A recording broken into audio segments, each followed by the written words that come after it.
விழுப்புரம் அருகே உள்ள தனியார் விடுதியில் ரோட்டரி இன்டர்நேஷனல் சங்கத்தின் புதிய நிர்வாகிகள் பதவியேற்பு விழா கோலாகலமாக நடைபெற்றது.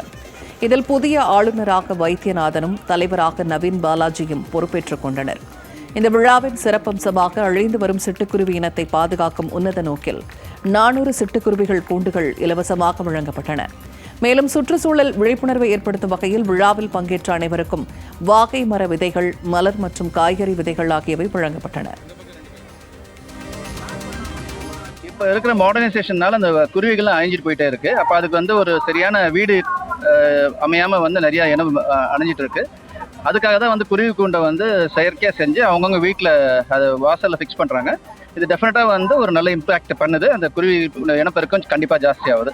ஸோ இதை நாங்கள் ஐடென்டிஃபை பண்ணி இதை ஒரு முக்கியமான ஒரு நோக்கமாக எடுத்து செஞ்சுட்ருக்கோம். மரம் நடுதலுக்காக நாங்கள் 3 விதைகள் கொண்ட ஒரு 1000 பேருக்கு 3 விதைகள், ஒரு பூ வகை, ஒரு வெஜிடபிள் ப்ளஸ் ஒரு வாகை மரம், இதை நாங்கள் எல்லாருமே கொடுத்துருக்கோம். இது எல்லா மெம்பர்ஸும் அவங்க பொறுப்புணர்ச்சி உணர்ந்து எல்லா இடத்துலையும் இதை நடுவாங்க.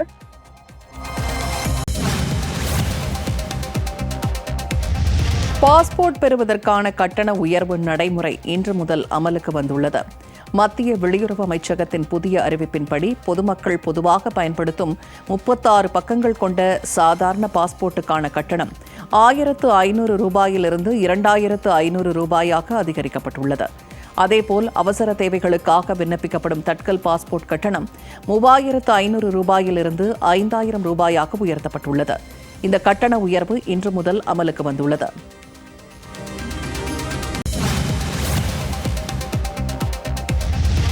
ரயில்களில் முறைகேடுகளை தவிர்க்க இந்திய ரயில்வே கொண்டு வந்துள்ள புதிய விதிமுறைகள் இன்று முதல் அமலுக்கு வந்துள்ளன. அதன்படி ரயில்களில் உரிய டிக்கெட்டின்றி பயணிப்பவர்களுக்கான குறைந்தபட்ச அபராதம் 250 ரூபாயிலிருந்து 500 ரூபாயாக உயர்த்தப்பட்டுள்ளது. பெண்களுக்கென ஒதுக்கப்பட்ட பெட்டிகளில் அனுமதியின்றி பயணிக்கும் ஆண் பயணிகளுக்கு 2500 ரூபாய் வரை அபராதம் விதிக்கப்படும் என தெரிவிக்கப்பட்டுள்ளது. தட்கல் டிக்கெட் முன்பதிவு செய்யும் போது ஆதாருடன் இணைக்கப்பட்ட கணக்குகள் மூலம் மட்டுமே ஆன்லைனில் புக் செய்ய முடியும் எனவும், மேலும் தட்கல் புக்கிங் தொடங்கும் முதல் 30 நிமிடங்களுக்கு வணிக ரீதியான ஏஜென்ட்டுகள் டிக்கெட் புக் செய்யவும் தடை விதிக்கப்பட்டுள்ளது. நாடாளுமன்ற மழைக்கால கூட்டத்தொடர் வரும் 20ஆம் தேதி முதல் ஆகஸ்ட் 13ஆம் தேதி வரை நடைபெற வாய்ப்புள்ளதாக தகவல்கள் வெளியாகியுள்ளன. சுமார் 3 வாரங்கள் வரை நீடிக்கக்கூடிய இந்த கூட்டத்தொடரில் பல்வேறு முக்கிய மசோதாக்களை நிறைவேற்ற மத்திய அரசு திட்டமிட்டுள்ளது. குறிப்பாக பெண்களுக்கு இடஒதுக்கீடு வழங்குவதற்கான முன்மொழியப்பட்ட அரசியலமைப்பு திருத்தச் சட்டம் குறித்து இந்த தொடரில் விரிவான விவாதங்கள் நடைபெறும் என்று எதிர்பார்க்கப்படுகிறது. அதே நேரத்தில் தேர்வுத்தாள் கசிவு விவகாரங்கள் மற்றும் எதிர்க்கட்சிகளின் கவலைகள் குறித்து விவாதிக்க எதிர்க்கட்சிகள் திட்டமிட்டுள்ளதால் இக்கூட்டத்தொடர் மிகவும் விறுவிறுப்பாக இருக்கும் என கூறப்படுகிறது. மதுரை மாட்டுத்தாவணி மற்றும் ஆம்னி பேருந்து நிலைய கழிப்பறைகளில் கூடுதல் கட்டணம் வசூலிப்பதாக வந்த புகாரை அடுத்து மதுரை வடக்கு தொகுதி தாவேக எம்எல்ஏ கல்லானை நள்ளிரவில் அதிரடி ஆய்வு மேற்கொண்டார். பொதுமக்கள் போல முகக்கவசம் அணிந்து சென்ற அவரிடமே 2 ரூபாய்க்கு பதிலாக 5 ரூபாய் வசூலித்ததால் பணியாளர்களை எச்சரித்த எம்எல்ஏ கல்லானை ஒரு கழிப்பறையில் பணியாளர் மதுபோதையில் இருந்ததையும் கண்டித்தார். கழிப்பறைகள் தூய்மையற்று இருந்ததால் ஒப்பந்ததாரரை அழைத்து கண்டித்த எம்எல்ஏ விதிகளை மீறினால் மாநகராட்சி மூலம் கடும் நடவடிக்கை எடுக்கப்படும் என எச்சரித்தார். எம்எல்ஏவின் இந்த ஆய்வு பொதுமக்கள் மத்தியில் பெரும் பாராட்டை பெற்றுள்ளது.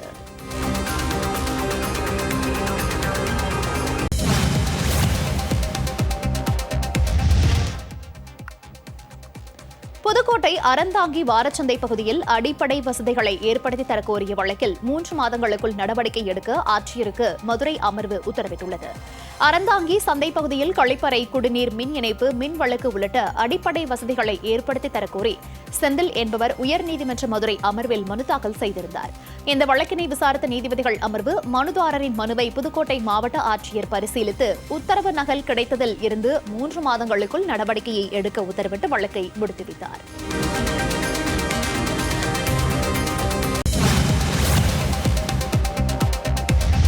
கோவில் சொத்துகளுக்கான குத்தகை வாடகை நிர்ணயம் செய்யும் விதிகளில் செய்யப்பட்ட திருத்தத்தை எதிர்த்து தாக்கல் செய்த மனுவுக்கு தமிழக அரசு பதிலளிக்க சென்னை உயர்நீதிமன்றம் உத்தரவிட்டுள்ளது.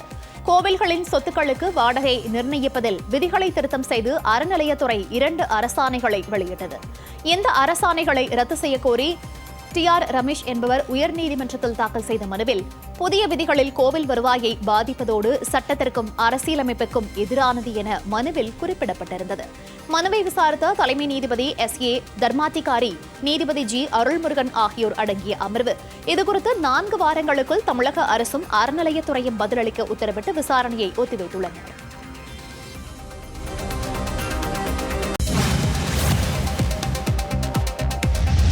சர்வதேச சந்தையில் கச்சா எண்ணெய் விலை கணிசமாக குறைந்துள்ளதை தொடர்ந்து நாட்டின் மிகப்பெரிய தனியார் எரிபொருள் சில்லறை விற்பனை நிறுவனமான நயாரா எனர்ஜி நிறுவனம் பெட்ரோல் மற்றும் டீசல் விலையை குறைத்துள்ளது.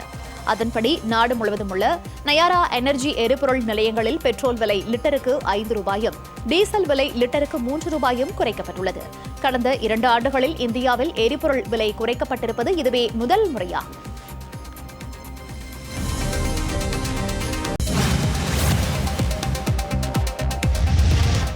இந்தியாவிற்கும் கிரீஸ் நாட்டிற்கும் இடையிலான பொருளாதார மற்றும் வணிக தொடர்புகளை மேலும் வலுப்படுத்துவது குறித்து மத்திய வணிக மற்றும் தொழில்துறை அமைச்சர் பியூஷ் கோயல் விரிவான ஆலோசனைகளை மேற்கொண்டார்.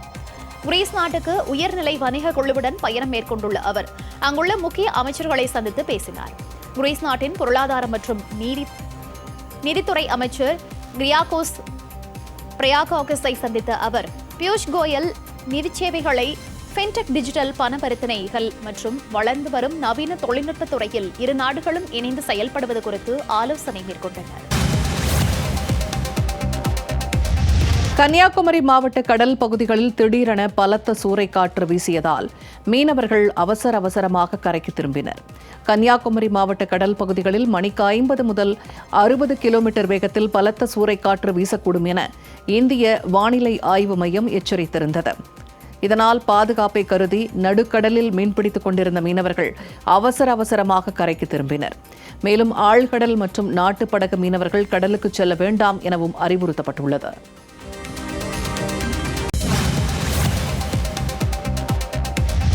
திருச்செந்தூர் சுப்பிரமணிய சுவாமி கோயிலில் பக்தர்களின் வசதிக்காக 1 கோடி ரூபாய் மதிப்பில் காத்திருப்பு அறை அமைக்கும் பணிகள் தீவிரமாக நடைபெற்று வருகின்றன. 100 ரூபாய் கட்டண தரிசன வரிசையில் செல்லும் பக்தர்களின் வசதிக்காக அமைக்கப்படும் இந்த காத்திருப்பு அறையில் ஒரே நேரத்தில் 2000 பேர் அமரக்கூடிய வகையில் அமைக்கப்பட உள்ளது. தற்போது மேற்கூரை அமைக்கும் பணிகள் நடைபெற்று வரும் நிலையில் குடிநீர் மற்றும் கழிப்பறை வசதிகளும் ஏற்படுத்தப்பட உள்ளன. இந்த பணிகளை ஆவணி மாத திருவிழாவிற்குள் முடிக்குமாறு இந்து சமய அறநிலையத்துறை அமைச்சர் ரமேஷ் உத்தரவிட்டுள்ளதை அடுத்து கோயில் அதிகாரிகள் பணிகளை நேரில் ஆய்வு செய்து முடுக்கிவிட்டுள்ளனர்.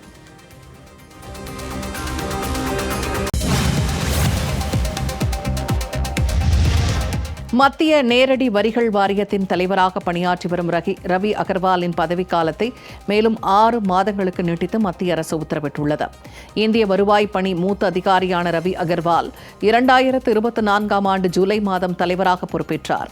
அவரது பதவிக்காலம் முடிவடைய இருந்த நிலையில் வருமான வரித்துறையின் கொள்கை முடிவுகளில் தொடர்ச்சியை பேணவும் சீர்திருத்தங்களை முன்னெடுக்கவும் ஒப்பந்த அடிப்படையில் பணி நீட்டிப்பு வழங்கப்பட்டுள்ளது. பணி நீட்டிப்பு உடனடியாக அமலுக்கு வருவதாகவும் டிசம்பர் 31ஆம் தேதி வரை பதவி வகிப்பார் என்றும் அறிவிக்கப்பட்டுள்ளது. புதிய FCRA 2.0 இணையதளம் மற்றும் மின் OCI கார்டு திட்டத்தை மத்திய உள்துறை மற்றும் கூட்டுறவுத்துறை அமைச்சர் அமித்ஷா புதுடில்லியில் தொடங்கி வைத்துள்ளார்.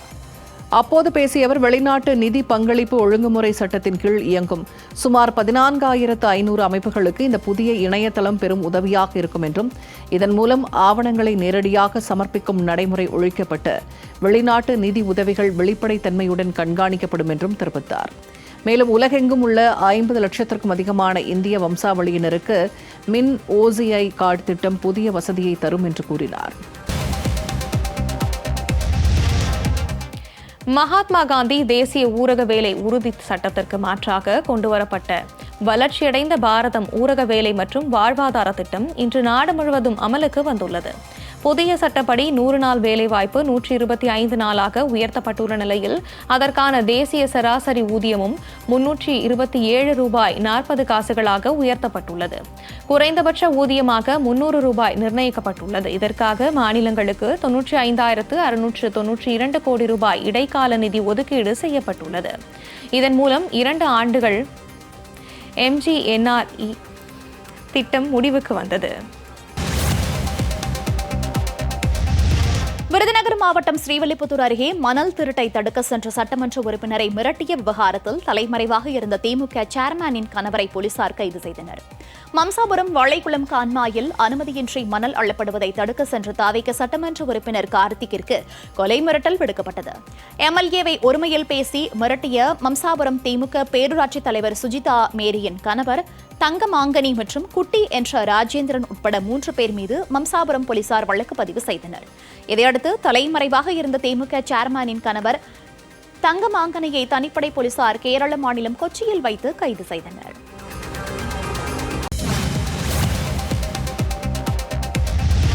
திருச்செந்தூர் சுப்பிரமணிய சுவாமி கோவிலுக்குள் செல்போன் கொண்டு செல்ல தடை இருக்கும் நிலையில் இன்று முதல் அந்த நடைமுறை தீவிரப்படுத்தப்பட்டுள்ளது. திருச்செந்தூர் கோவிலுக்குள் செல்போன் கொண்டு செல்ல கடந்த 2022ஆம் ஆண்டு முதல் உயர்நீதிமன்றம் தடை விதித்தது. இந்நிலையில் நீதிமன்றத்தின் உத்தரவை முழுமையாக செயல்படுத்தும் வகையில் இன்று முதல் பக்தர்கள் சுப்பிரமணிய சுவாமி கோவிலுக்குள் செல்போன் கொண்டு செல்ல தடை விதிக்கப்பட்ட நடைமுறை தீவிரப்படுத்தப்பட்டுள்ளது. பக்தர்கள் தீவிர சோதனைக்கு பின்னரே கோவிலுக்குள் அனுமதிக்கப்படுகின்றனர்.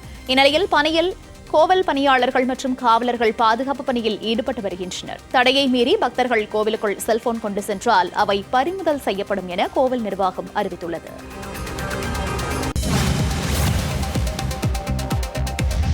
கேரள மாநிலம் வயநாடு அருகே காட்டு யானையிடமிருந்து இளைஞர் நூலிலையில் உயிர் தப்பிய சிசிடிவி காட்சி வெளியாகியுள்ளது. முல்லன்பாராவை சேர்ந்த ஜாஃபர் என்ற இளைஞர் அதிகாலையில் வீட்டின் அருகே நடந்து சென்று கொண்டிருந்தார். அப்போது புதருக்குள் மறைந்திருந்த காட்டு யானை ஒன்று திடீரென அவரை நோக்கி ஆக்ரோஷமாக ஓடி வந்தது. யானை மிக அருகில் வந்ததை உணர்ந்த இளைஞர் அலறி அடித்தபடி ஓடி நூலிலையில் உயிர் தப்பினார். தற்போது இது தொடர்பான சிசிடிவி காட்சி வெளியான நிலையில் யானையை வனப்பகுதிக்குள் விரட்ட வனத்துறை நடவடிக்கை எடுக்க வேண்டும் என மக்கள் கோரிக்கை விடுத்துள்ளனர்.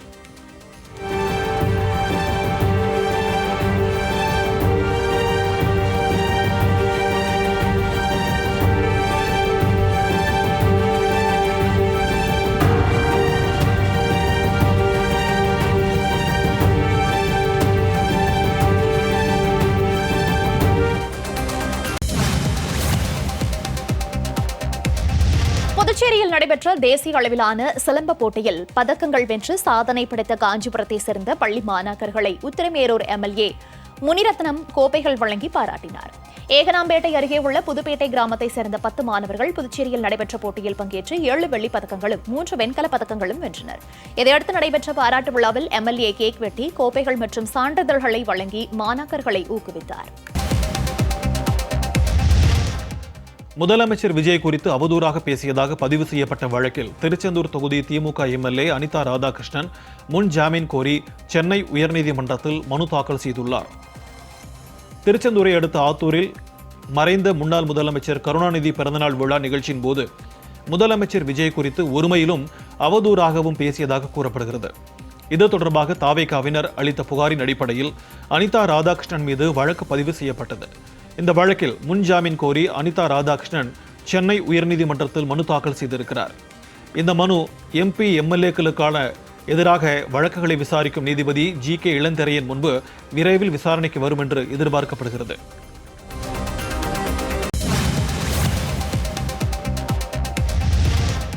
தென்னிந்திய நடிகர் சங்க நிர்வாகிகளின் பதவி காலத்தை மேலும் 3 ஆண்டுகள் நீட்டித்ததை எதிர்த்த வழக்கை நிராகரிக்க சென்னை உயர்நீதிமன்றம் மறுத்துவிட்டது.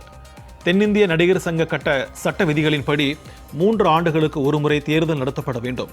கடந்த 2022ஆம் ஆண்டு நடந்த தேர்தலில் வெற்றி பெற்று தலைவராக நாசர் உள்ளிட்டவர்களின் பதவிக்காலம் 2025ஆம் ஆண்டு மார்ச் மாதம் முடிவடைந்துவிட்டது. நிர்வாகிகள் பதவிக்காலத்தை மேலும் 3 ஆண்டுகளுக்கு நீட்டித்து தீர்மானம் நிறைவேற்றப்பட்டது.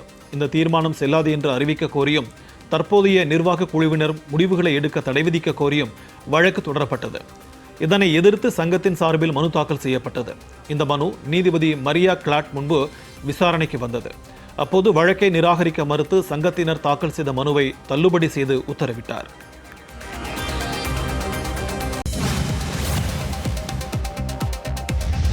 சென்னை கோடம்பாக்கத்தில் உள்ள ஏடிஎம்களில் பணம் நிரப்பும் தனியார் நிறுவன ஊழியர் 1,76,000 ரூபாய் பணத்துடன் தலைமறைவாகியுள்ளார். ஏடிஎம்களில் பணம் நிரப்பும் தனியார் நிறுவன ஊழியரான ரமேஷ் என்பவர் கடந்த 21ஆம் தேதி வேளச்சேரியிலிருந்து பணத்தை எடுத்துச் சென்று கே நகர் பகுதியில் உள்ள கரூர் வைஷ்யா வங்கி ஏடிஎம்மில் நிரப்பியுள்ளார். அப்போது 1,76,000 ரூபாயை கையாடல் செய்துள்ளார். நிறுவனத்தின் அதிகாரிகள் கணக்கு பார்த்தபோது பணம் குறைந்தது கண்டுபிடிக்கப்பட்டது. இதுகுறித்து பாரதியிடம் கேட்டபோது முன்னுக்கு பின் முரணாக பதிலளித்த நிலையில் கடந்த 2 நாட்களாக தலைமறைவாகி உள்ளார். இதுகுறித்த புகாரில் தலைமறைவான பாரதியை போலீசார் தீவிரமாக தேடி வருகின்றனர்.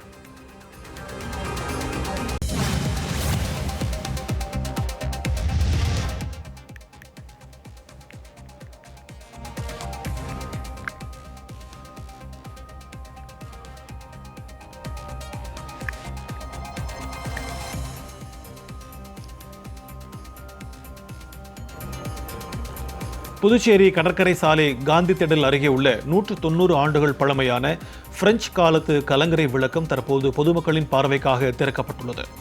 மத்திய கலால் துறை கட்டுப்பாட்டில் இருந்த இந்த கலங்கரை விளக்கம் 3.5 கோடி ரூபாய் மதிப்பீட்டில் புதுப்பிக்கப்பட்டு கடந்த 26ஆம் தேதி மத்திய நிதியமைச்சர் நிர்மலா சீதாராமனால் திறந்து வைக்கப்பட்டது. இந்த பழமையான கலங்கரை விளக்கத்தை பொதுமக்கள் இன்று முதல் தினமும் காலை 9:30 மணி முதல் மாலை 5:30 மணி வரை பார்வையிடலாம் என்று தெரிவிக்கப்பட்டுள்ளது. வாரந்தோறும் திங்கட்கிழமை விடுமுறை அளிக்கப்பட்டுள்ளது.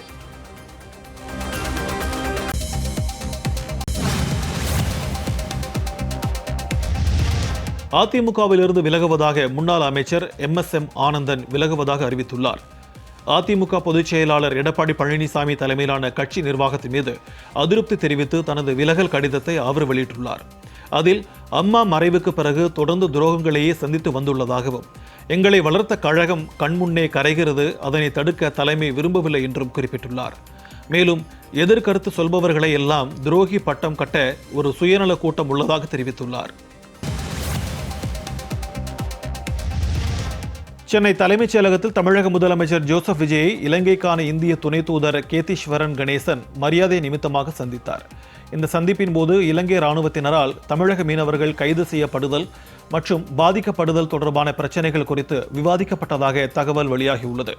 மீனவர்கள் பாதுகாப்பை உறுதி செய்ய இந்திய அரசுடன் இணைந்து நடவடிக்கை எடுக்க வேண்டும் என்று முதலமைச்சர் வலியுறுத்தியதாகவும் கூறப்படுகிறது. முதலமைச்சராக பொறுப்பேற்றதை அடுத்து தமிழக மீனவர்களின் பிரச்சினை குறித்து மத்திய அரசுக்கு கடிதம் எழுதியிருந்ததும் பிரதமர் மற்றும் வெளியுறவுத்துறை அமைச்சரிடம் இதுகுறித்து பேசப்பட்டிருந்ததும் குறிப்பிடத்தக்கது.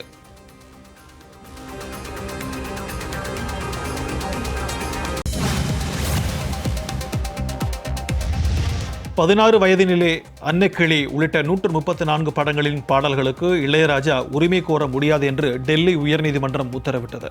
பிரபல இசை நிறுவனமான சரிகம நிறுவனம் தொடர்ந்த காப்புரிமை வழக்கில் இந்த அதிரடி தீர்ப்பு வழங்கப்பட்டுள்ளது.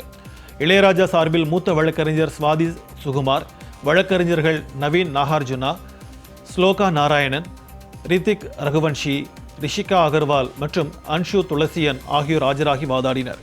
இருப்பினும் அன்னக்கிளி, 16 வயதினிலே, கவிக்குயில், பாரதி, பல்லவி அனுபல்லவி, முள்ளும் மலரும் உள்ளிட்ட 134 படங்களின் பாடல்களுக்கு இளையராஜா உரிமை கோர முடியாது என்று டெல்லி உயர்நீதிமன்றம் உத்தரவிட்டது.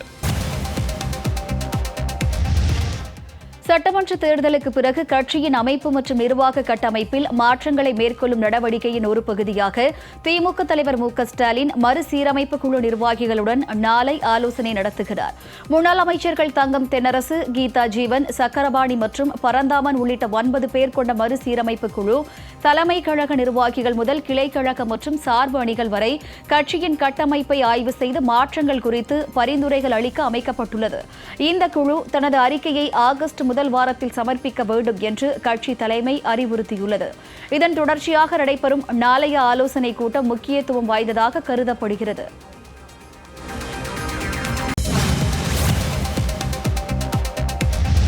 பொதுப்பணி மற்றும் நெடுஞ்சாலைத் துறையில் முறைகேடு புகார்கள் குறித்து நேரடியாக தெரிவிக்கலாம் என அமைச்சர் ஆதவ் அர்ஜுனா தெரிவித்துள்ளார். இது தொடர்பாக அவர் வெளியிட்டுள்ள அறிவிப்பில், கடந்த ஆட்சிக் காலத்தில் பொதுப்பணி மற்றும் நெடுஞ்சாலைத் துறைகளில் ஒப்பந்தங்கள் வழங்குவதில் ஊழல், விதிமீறல்கள் மற்றும் பண மோசடிகள் நடைபெற்றதாக பல்வேறு புகார்கள் தற்போது கிடைத்து வருவதாக தெரிவித்துள்ளார். ஒப்பந்தம் வழங்குவதாக கூறி பலரிடம் பணம் பெற்றுக்கொண்டு பின்னர் ஒப்பந்தம் வழங்காமல் ஏமாற்றியதாகவும், இதனால் பாதிக்கப்பட்ட ஒப்பந்ததாரர்கள் புகார் அளிக்க முன்வர வேண்டும் என்றும் அமைச்சர் ஆதவ் அர்ஜுனா கேட்டுக் கொண்டுள்ளார். பாதிக்கப்பட்டவர்கள் தன்னிடமோ அல்லது லஞ்ச ஒழிப்புத்துறை அதிகாரிகளிடமோ புகார் அளிக்கலாம் என்றும், புகார் அளிப்பவர்களின் விவரங்கள் ரகசியமாக பாதுகாக்கப்படும் என்றும் அமைச்சர் ஆதவ் அர்ஜுனா உறுதியளித்துள்ளார்.